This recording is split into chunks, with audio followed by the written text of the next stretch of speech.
In the last 1 year, the National Youth Service has enrolled 13,605 servicemen and women in various technical and vocational courses to join another 25,524 who are continuing within their training within and outside the NYS schools.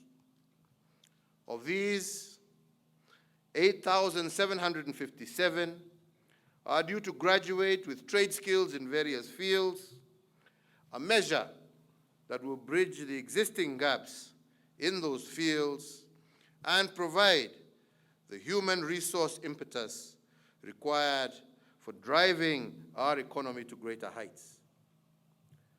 The National Youth Service Program has without doubt distinguished itself as being instrumental in elevating the prospects of many young Kenyans and also helping mold them into better citizens.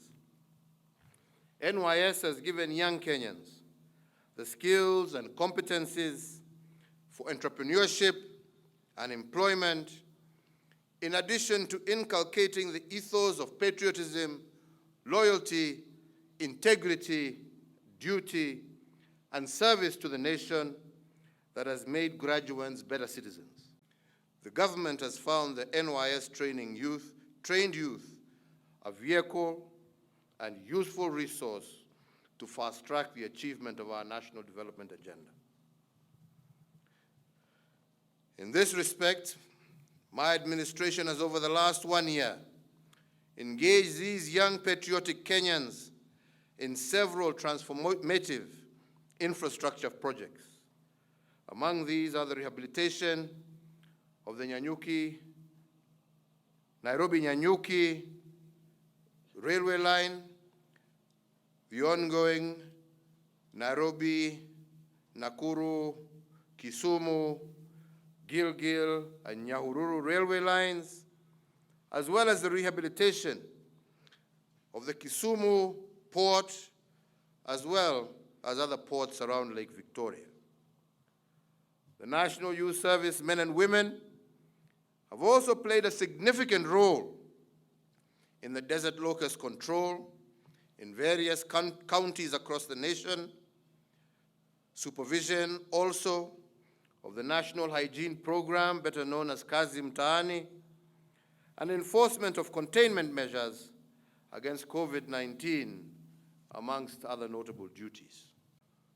The contribution, therefore, of NYS in transforming the lives of Kenyans by supporting the realization of the Big Four agenda is evident.